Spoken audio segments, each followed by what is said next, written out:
우리 이 시간 다 함께 자리에서 일어나셔서 오늘 우리에게 주시는 하나님의 말씀 함께 보겠습니다. 오늘 우리에게 주시는 하나님의 말씀 사도행전 18장 23절부터 28절까지의 말씀입니다. 사도행전 18장 23절부터 28절까지입니다. 제가 읽겠습니다. 얼마 있다가 떠나 갈라디아와 부르기아 땅을 차례로 다니며 모든 제자를 굳건하게 하니라. 알렉산드리아에서 난 아볼로라 하는 유대인이 에베소에 이르니 이 사람은 언변이 좋고 성경에 능통한 자라. 그가 일찍이 주의 도를 배워 열심으로 예수에 관한 것을 자세히 말하며 가르치나 요한의 세례만 따름이라. 그가 회당에서 담대히 말하기를 시작하거늘 브리스길라와 아굴라가 듣고 데려다가 하나님의 도를 더 정확하게 풀어 이르더라. 아볼로가 아가야로 건너가고자 하므로 형제들이 그를 격려하며 제자들에게 편지를 써 영접하라 하였더니 그가 가매 은혜로 말미암아 믿은 자들에게 많은 유익을 주니 이는 성경으로서 예수는 그리스도라고 증언하여 공중 앞에서 힘있게 유대인의 말을 이김이로라. 아멘. 오늘 우리에게 주시는 하나님의 말씀입니다. 자리에 앉아주시기 바랍니다. 오늘도 함께 예배하는 우리 모두에게 주님의 평화가 충만하게 임하기를 간절히 소원합니다. 2차 선교 여행을 마치고 돌아온 이 바울 일행은 잠시의 기간 동안만 안디옥에 머물고 다시 선교의 여정길에 오르게 되지요. 흔히 바울의 3차 선교 여행이라고 불리는 이번 여정은 갈라디아와 부르기아 지역을 다니는 것으로 시작했다라고 성경이 이야기하고 있는데 아마도 1차 선교 여행을 통해서 개척했고 또 2차 선교 여행 때도 잠시 들른 적이 있었던 이 비시디아, 안디옥, 루스드라, 더베 지역을 중심으로 그 주변 지역들을 돌아보았던 것으로 보입니다. 바울은 1차와 2차 선교 여행을 통해서 그 지역들에 세워진 교회들을 두루 다니면서 그곳에 있는 그리스도인들을 권면하는 것으로 이 세 번째 선교 여행을 시작하고 있습니다. 23절에서 사용된 굳건하게 하다라는 이 부분에 해당되는 헬라어는요, 쉴 새 없이 경고해지도록 힘썼다라는 의미를 전달하기 위한 단어라고 합니다. 아마도 이 단어의 의미를 헤아려 보자면 복음을 받아들이고 그리스도인으로 살아갔던 사람들, 그 사람들의 삶이 이 지역의 그리스도인들이 매우 어려운 상황에 있었던 것으로 보입니다. 그도 그럴 것이 바울이 복음을 전하는 곳마다 늘 있어 왔던 것이 유대인의 반대와 박해였지요. 그 유대인들의 괴롭힘은 아마도 바울이 떠난 이후에도 남아있는 그리스도인들에게 계속 되어졌을 것이 뻔했습니다. 그래서 그런 어려운 가운데 신앙의 위기를 겪고 있는 또 고난을 겪고 있는 그 그리스도인들 그들을 찾아가서 신앙의 권면을 하는 것으로 이 바울의 3차 선교 여행이 시작이 되고 있지요. 바울은 이번 선교 여정에서 그렇게 고난 가운데 있던 그리스도인들을 만나서 어떤 어려움 속에서도 자신이 처음 가졌던 그리스도를 향한 신앙 안에 견고히 머물러 있을 것을 권면하고 있습니다. 이렇게 바울은 그리스도를 알지 못하는 사람들에게 복음을 전하는 한편 복음을 듣고 그리스도인이 된 이들에게는 자신의 신앙을 더욱더 굳건히 세워나갈 수 있도록 늘 가르치고 또 찾아가서 권면하는 사역 또한 늘 그렇게 힘쓰고 애써 감당했던 것입니다. 전에 보았던 사도행전 15장 36절은요, 이 두 번째 선교 여행을 시작하는 첫 부분의 이야기들인데요. 15장 41절을 함께 보겠습니다. 바울은 신라를 택한 후에 형제들에게 주의 은혜의 부탁함을 받고 떠나 수리아와 길리기아로 다니며 교회들을 견고하게 하니라. 처음으로 복음을 전했던 곳에 이 두 번째 선교 여행을 시작하면서 그곳에 찾아가서 그곳에 세워진 교회들을 견고하게 했다라고 이 두 번째 선교 여행의 시작에서도 말씀이 우리에게 이 바울의 행적을 이야기해주고 있습니다. 그리고 이번 세 번째 선교 여행을 떠나면서 또 한 번 그곳에 방문해서 그곳에 사는 성도들의 신앙을 굳게 하기 위해서 애를 썼다라는 것이지요. 이처럼 교회는 전도의 사역과 더불어서 성도를 양육하는 사역에 힘을 기울여야 하는 것을 알 수가 있습니다. 제가 예전에 부교역자로 사역하던 교회에서는요, 1년에 한 번씩 신앙의 5가지 기본에 대해서 가르치고 이렇게 설교를 하는데, 그 중에 배움이라는 그 기본기가 있습니다. 신앙생활을 하는데 교회에서까지 그 배움이 있어야 하는가, 그 배움이 그렇게 중요한가라는 의문을 가질 수 있는데, 배움은 정말 중요합니다. 저는 지방에서 자주 만나서 교제하는 목사님이 한 분이 있습니다. 목사끼리 만나면 무슨 이야기를 할까 궁금해하실 분들이 계실 텐데, 뭐 이런저런 세상 이야기도 하고 또 때로는 시덥지 않은 농담을 주고받기도 하는데, 그래도 목사이다 보니까 늘 신앙과 또 신학에 관한 이야기들이 빠지지 않고 서로 나누는 이야기로 이렇게 등장합니다. 저는 한 목사님과 자주 교제하면서 복음에 대해서 새로운 것들을 배우게 되었습니다. 이전에 복음에 대해서 배우지 않았던 것도 아니고 또 복음에 대해서 모른다고 할 수는 없지만, 그래도 깊은 교제와 대화를 통해서 복음에 대한 새로운 관점, 또 새로운 접근과 이 해석 등에 대해서 많은 것들, 또 새로운 것들을 배우게 됩니다. 그리고 그런 배움을 통해서 저 또한 한층 성장하게 되는 것을 느끼고는 합니다. 우리의 신앙도 마찬가지입니다. 하나님의 말씀을 배우면 배울수록 우리의 신앙의 지경 또한 넓어지게 되는 것이지요. 그런 의미에서 배움은 신앙의 기본기에 있어서 정말 중요한 것입니다. 물론 머리만 큰 신앙은 기형이 될 수 있지만, 그렇다고 또 머리가 없는 신앙은 잘못된 길로 들어설 수 있는 위험성이 있기 때문에 우리는 늘 말씀을 배우고 또 그 배운 말씀을 묵상하고 우리 삶에 실천해 가면서 우리의 신앙을 삶 가운데 또 세상 속에서 굳건하게 세워갈 수 있는 것이지요. 바울은 신약에서 무려 13권의 서신서를 씁니다.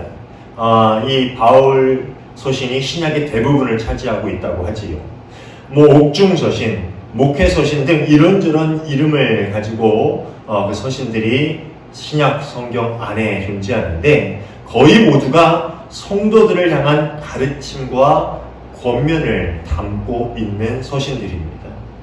복음을 듣고 신앙이 그들의 삶 가운데서 바로 세워져 가고 또 교회가 굳건하게 세워지기 위해서 계속적으로 말씀을 가르치고 또 배우는 일이 얼마나 중요하고 필요한 일인지를 우리에게 알려주고 있는 부분이지요. 사랑하는 여러분, 늘 신앙생활을 하면서 배움에 힘쓸 수 있는 여러분 모두가 되시기를 간절히 소원합니다. 교회에서 성경 공부를 하면요, 여러분 바쁘시겠지만 꼭 시간을 내서라도 참석하시기를 바라요. 그리고 또 목사님이 추천해주는 그 신앙 서적들을 읽으면서 우리의 신앙이 굳건해질 수 있도록 애를 써야 합니다. 요즘에는 유튜브가 있어서 유튜브에도 여러 성경 공부가 있는데, 저는 유튜브에 나오는 성경 공부를 별로 추천하지 않습니다. 왜냐하면은 그 신학적인 바탕이 어디에서 나왔는지 분별하기 힘들기 때문입니다. 그래서 여러분 교회에서 하는 성경 공부, 또 속회 모임, 또 목사님이 추천하는 책들, 이런 것들을 꾸준히 읽고 접하고 그렇게 말씀을 배워나가므로 여러분의 신앙이 세상 가운데서 또 여러분의 삶 가운데서 굳건해질 수 있도록 늘 힘쓸 수 있기를 간절히 소원합니다. 제가 잘 아는 집사님 한 분이 있는데, 이분은 사업을 하면서도 계속 신앙서적을 꾸준히 읽으십니다. 제가 가끔 사무실에 가보면요, 책상에 신앙서적이 한가득 쌓여있는 것을 봅니다. 그런데 그렇게 배움에 애쓰고 또 삶 가운데서 배운 것을 실천하려고 살면서 그렇게 애쓰다 보니 정말 신앙이 건강하게 서 있는 것을 그분의 삶을 통해서 제가 볼 수가 있습니다. 그리고 다른 그리스도인들을 만나면은 자연스럽게 신앙의 권면을 하는 것을 또 보게 됩니다. 바라기는 우리 모두가 그렇게 배움에 힘쓰고 애쓰고 또 배운 것을 삶 가운데 실천해 나감으로 정말 바른 신앙, 건강하고 굳건한 신앙을 우리의 삶 가운데 세워나갈 수 있는 우리 모두가 될 수 있기를 주님의 이름으로 축원합니다. 세상의 지식을 쌓는 것도 중요하고 세상 사는 지혜를 배우는 것도 소중한 일이겠지만 바라기는 다른 어떤 것보다 하나님의 말씀을 배우는데 더욱 힘쓸 수 있는 신앙이 되었으면 좋겠습니다. 그래서 날이 갈수록 우리의 신앙이 건강하고 더욱 굳건한 신앙이 될 수 있기를 간절히 부탁을 드립니다. 바울의 3차 선교 여행은 이렇게 지난번 선교 여행 때 세워진 교회들을 다니면서 그들의 신앙을 굳건하게 하는 것으로 시작을 하는데요. 이 짧은 한 구절 직후에 곧 이어서 바울이 떠난 사이에 에베소에서 일어났던 한 사건을 우리에게 전해주고 있습니다. 24절부터 28절까지 우리에게 아주 익숙한 이름 하나가 등장하는데 바로 아볼로라는 사람이지요. 사실 우리가 아볼로에 대해서 알 수 있는 것은 오늘 본문에 나오는 몇 가지의 짧은 설명들 뿐입니다. 고린도전서에 보면은 나는 바울 편이다, 나는 아볼로 편이다 라고 이야기하면서 이 고린도 교회가 분열하고 있는 상황에서 바울이 나는 심고 아볼로는 물을 주었습니다. 그러나 하나님께서 자라게 하셨습니다 라는 말을 하지요.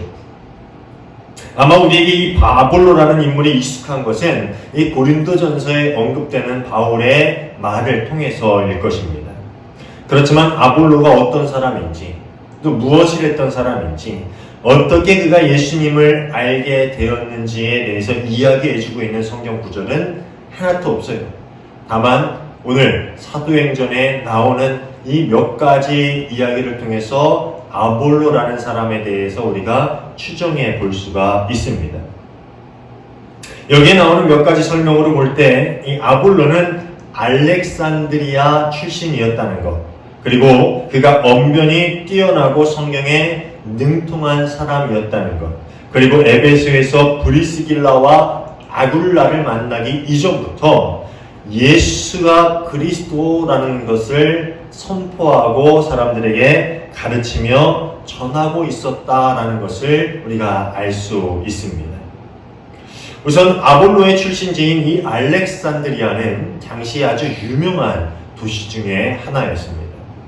이곳은 알렉산더 대왕이 자신의 이름을 따서 이 도시를 세울 것을 계획하고 유명한 건축가에게 도시를 건설하게 했다라고 합니다.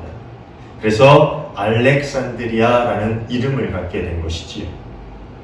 이 알렉산드리아는 믿지 않는 사람들에게도 유명한데, 왜냐하면 고대 불가사의 7대 불가사의 중에 파로스 섬의 등대가 바로 알렉산드리아 앞에 있었기 때문에 믿지 않는 사람들도 이 알렉산드리아 하면은 그것을 떠올리고는 합니다. 그리고 또 알렉산드리아가 유명했던 또 한 가지 이유는 바로 이곳에 있는 도서관 때문이었습니다. 이 알렉산드리아 도서관은 주전 3세기 초 이집트 프톨레마이오스 왕조에 의해서 세워지게 됐는데요. 주 3세기 말 파괴되기 전까지 이 고대 사회에 있어서 가장 크고 영향력 있는 도서관이었다고 합니다. 그러다 보니까 알렉산드리아에는 문학과 수사학, 천문학 등 많은 학문의 조예가 깊은 사람들이 몰려들었겠지요. 뿐만 아니라 알렉산드리아는 이 유대인들에게도 매우 중요한 도시였는데요. 이 디아스포라 유대인들이 학문의 중심지로서 이 알렉산드리아에 모여들었고요. 또 헬라어 구약 성경인 70인역을 비롯해서 구약 성경을 그리스 철학으로 풀어낸 이 지혜서 등과 같은 많은 책들이 이 알렉산드리아 도서관에 있었다고 합니다. 그래서 아볼로가 이런 알렉산드리아 출신인데다가 또 언변이 뛰어나고 성경에 능통했기 때문에 이 아볼로가 수준 높은 교육을 받은 유대인이었을 것이다 라는 그러한 추정을 하기도 합니다. 그런데 이런 아볼로가 일찍이 주의 도를 배웠고 열심으로 예수님에 관한 것을 말하며 가르쳤다라고 본문은 이야기하고 있습니다. 그가 어떻게 예수님을 알게 되었는지, 또 누구에게 어떠한 가르침을 받았는지 알 수는 없지만 다만 25절에서 그가 요한의 세례밖에 받지 못했다라고 누가는 그에 대해서 이렇게 설명하고 있습니다. 누가의 기록을 통해서 이 아볼로가 어떤 방법으로 예수님을 전했는지는 알 수 없지만 그저 아볼로가 세례 요한의 제자로부터 가르침을 받았을 것으로 생각이 되고요. 또 물세례는 알았지만 예수께서 부활하시고 하늘로 올라가신 후에 성령으로 말미암아 세례를 받게 된 일, 즉 다시 말하자면 하나님께서 예수를 따르는 사람이면 누구나 자신의 영을 부어주셨고 믿는 사람은 누구든지 그것을 받을 수 있게 되었다라는 그 오순절 성령 사건에 대한 가르침은 몰랐던 것으로 그렇게 해석이 됩니다. 여튼 그는 예수님에 대해서 그리고 복음에 대해서 완전히 온전하게 알지는 못했지만 예수님이 구약에 약속된 메시아이심을 확신하고 자신이 가졌던 이 구약적 지식을 토대로 예수께서 그리스도시다, 예수님이 유대인들이 그토록 기다려온 메시아이시다라는 것을 사람들에게 가르치며 다녔던 사람이었습니다. 이 초대 교부들에게 이 아볼로는 많은 논란을 불러일으키는 인물이었습니다. 교부들은 25절에서 말하는 이 아볼로의 열심을 성령이라고 해석을 하는데요. 그 이유는 개역개정에는 열심이라고 번역된 이 헬라어는 푸뉴마티라는 헬라어인데요. 성령에 의해 끌어오르는 혹은 성령에 의한 열정이라는 의미를 가지고 있는 단어이기 때문입니다. 초대 교부들은 이 예수님 이름 안에서 또 그리스도 안에서 세례를 받지 않은 사람이 어떻게 성령을 받을 수 있었는가라는 것에 대해서 많은 의문을 품었다고 합니다. 그런데 여러 교부들의 논쟁 가운데서 이 요한 크리소스톰은 아볼로의 열정과 선의로 인해서 성령이 그에게 임하셨고 그로 인해서 그의 지식이 미흡했음에도 불구하고 담대히 예수님에 대해 이야기할 수 있게 하셨다라는 결론을 내립니다. 그러니까 그가 예수님에 대해서 온전히 알고 그리스도 안에서 성령의 세례를 받지 못했지만 그가 선한 마음을 가지고 또 열정을 가지고 예수님을 전했기 때문에 성령께서 그를 통해서 예수가 선포되게 하셨다라고 그렇게 이야기하고 있는 것이지요. 이렇게 복음에 대한 미흡한 지식에도 불구하고 그는 여러 도시들의 회당들을 돌아다니면서 예수님이 그리스도시다라고 사람들에게 가르쳤고요. 또 하나님은 이런 아볼로를 귀한 복음의 증거자로 세우고 사용하시고자 하는 그런 계획을 가지고 계셨던 것만은 분명합니다.